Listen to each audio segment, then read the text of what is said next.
Fellow students, distinguished alumni, fellow faculty members, Dean Pack, good morning. For I was a stranger, and you welcomed me. Who can practice hospitality these days? Hospitality has been a common, if not nearly universal practice throughout human history, with numerous examples across cultures. In the Hebrew Bible, Abraham was hospitable to strangers and was blessed in return. Trito Isaiah regarded hospitality more favorably than fasting. Is it not, asked the late 6th century prophetic voice, to share your bread with the hungry and bring the homeless poor into your house? When you see the naked, to cover them and not to hide yourself from your own kin? And Muslim scholar Mona Siddiqui sustains that in Islam, the recipient of our hospitality is standing in the place of God. Thus, she continues, Muslim theological discussions on hospitality invariably include food and drink for feeding others, whether strangers or guests. But not today, not in the United States of America. Hospitality is no longer a simple virtue. Instead, it has become controversial, stirring passions and conflict. In cities like Lawrence, Massachusetts, streets and businesses feel deserted as communities fear the now infamous ICE raids, in which heavily armed, masked individuals act with impunity. The use of the National Guard in Los Angeles in support of immigration enforcement activities, as well as the political disciplining of institutions of higher education, now makes it feel as though you cannot even discuss the practice of hospitality freely. And yet, it is not a virtue that we at Boston University School of Theology can afford to neglect. For as long as our institutional mission calls us to seek peace with justice in a diverse and interconnected world, we cannot pretend that we can fly under the radar without addressing the inhospitality, hostility, and outright xenophobia that has come to characterize contemporary American society. This is a time in which we must ask ourselves, what does it take to be hospitable? What kind of commitment does hospitality require? My first ecumenical, and indeed my first interfaith experiences, did not occur while I was a student in seminary. Instead, I had those experiences in the 1990s. Yes, I'm that old. While working in the Immigration Service Program of Catholic Charities, Diocese of Metuchen. I distinctly remember working at the time in a repurposed Catholic school building with Polish and Hungarian immigrants as they prepare for their naturalization exam. I also remember coming to work one day to find a young Mexican mother with her 2 daughters waiting for me because her husband and father of the girls had been taken in an immigration raid. With the aid of the Catholic Legal Immigration Network, I was able to help reunite that family as he was released from the detention center in 48 hours. I remember the joy of an Egyptian Muslim family after they won immigration visas through the now long-defunct immigration lottery program. And I also remember crying when a Salvadorian woman told me the story of why she left her country during the Civil War. I worked with her and I will forever be grateful for the opportunity to help her win her asylum case. However, today, hospitality towards a stranger and hospitality of any kind is no longer a simple virtue.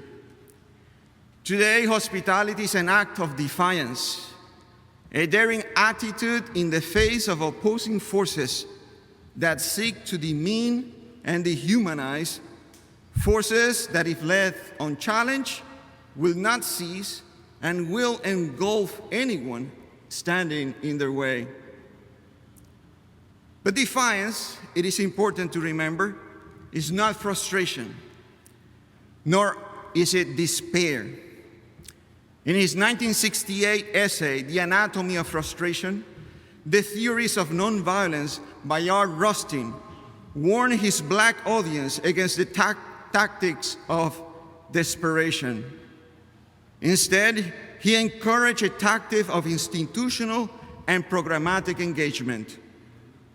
He warned them not to abandon or turn their backs on institutions, but to labor for institutional change.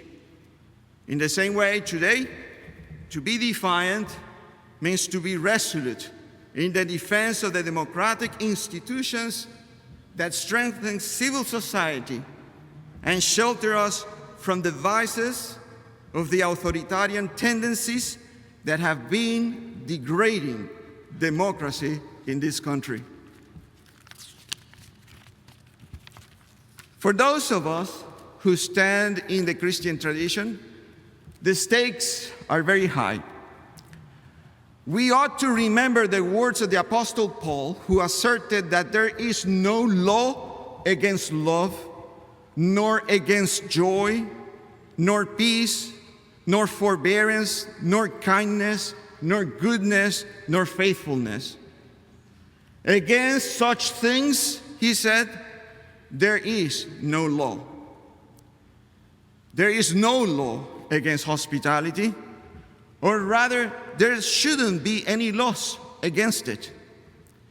There is something wrong, something deeply wrong, when those who govern cultivate fear, promote a culture of distrust, and engineer alienation, weakening, eroding, breaking down every thread of human solidarity. It is a mistake to think that the current trends are just about immigration or so-called open borders or the like. The current trends are also homophobic, transphobic, misogynist, and racist.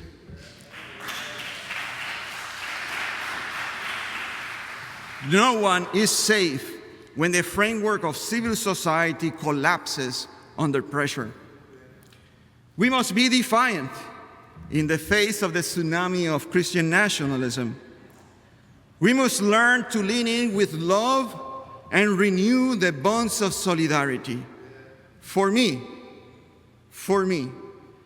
that means that it is an imperative to wrestle the co-opted sacred symbols, places, and concepts of my faith from the grip of deception and manipulation. It means to engage in a Jacob-like struggle with the angel of death, with the messenger of death. So, to the populist authoritarians, I want to respond with the anti-fascist Christ, the Jesus of solidarity, who took with him the tyrannical and authoritarian tendencies of the world and left them hanging in the cross, defeated by their own logic, vanquished by their own demands. No time like this to be defiant and question authority, or rather to question the authoritarian principle. Authoritarianism takes authority as the end of all things. It treats authority as a sort of divine principle removed from history and inherently possessed of goodness, indeed as the highest good. The authority that takes itself for a god is not from God, and therefore we need not be subject and submissive to this authority. Theological authoritarianism then encloses everything in uneven and unequal relations of power and submission. Hidden and unexamined is a reality that authority is at odds with personal liberty, and that authority often undermines it. The problem of authority really amounts to treating authority itself as the thing to be protected, safeguarded, and cherished. This is probably why the New Testament writers consistently sought to place all authority, exousia, in the figure of Jesus of Nazareth, to whom, according to Matthew, all authority in heaven and on earth has been given. Hence, when there were those who asked, "By what authority are you doing these things, and who gave you this authority?" Jesus responded in a defiant way, "Neither will I tell you by what authority I do these things." Thus, according to the author of the book of Revelation, the authority of the accuser of humankind, the authority that takes itself as the end of all things, has been vanquished by the authority of the risen Christ. It is as if New Testament writers wanted to juxtapose the authority of the empire, the authority of the beloved community, to the authority of the sword, the authority of love, to the authority of repression, the authority of solidarity. As a historian of Christianity, this is why I have been interested in the sanctuary movement, especially the first sanctuary movement of the 1980s.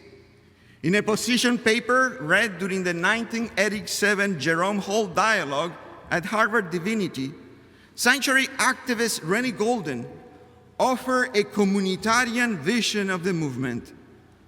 For Golden, the act of sanctuary is a synergic event in which God, the displaced, sanctuary workers, and activists interact and work together to produce a total effect greater than just hospitality. In Golden's view, the act of sanctuary is a path of liberation for both the displaced as well as sanctuary activists. In fact, Golden was describing sanctuary as a complex and multi-layered act of defiance. Defiance is courage that flows from a holy sense of indignation. Now, before you go away today and dismiss my words as the foolish bravado of a Hispanic macho, let me tell you from whom I learned the meaning of defiance. I learned it from my tia. No, dear Professor Luis or Professor Maya, I am not talking about Bad Bunny's tia. I am talking about my own Margarita, a humble woman who run a quincalla, selling clothing on the back of her medium-sized, boxy shape and high-roof van. She ran her mobile store on no-interest installment plans extended to other women, primarily mothers, living in rural areas of our town back in Puerto Rico. That woman was defiant.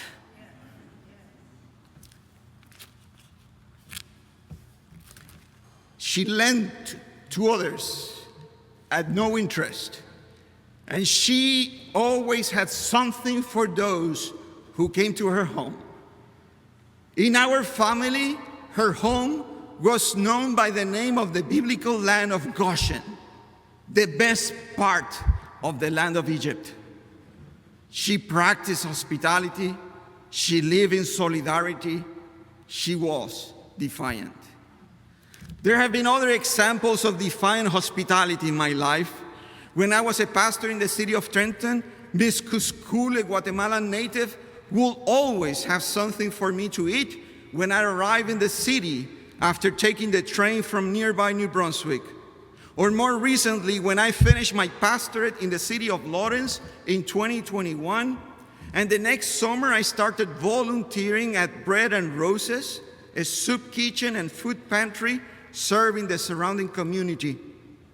The dedicated staff knew every family, every person that came to the kitchen. There I realized that my role was not to serve the visitors, but to support the staff who carry their mission with unwavering commitment. In conclusion, then, hospitality is a form of solidarity. When everything seems to suggest that it is not the time to be welcoming, not the time to be gracious, not the time to practice love, then that is precisely the right moment to be defiant and to practice hospitality. The practice of hospitality heals the severe bonds of solidarity and overcomes the ugly ditch of human alienation. And so, dear friends, welcome to Boston University School of Theology. May God bless you.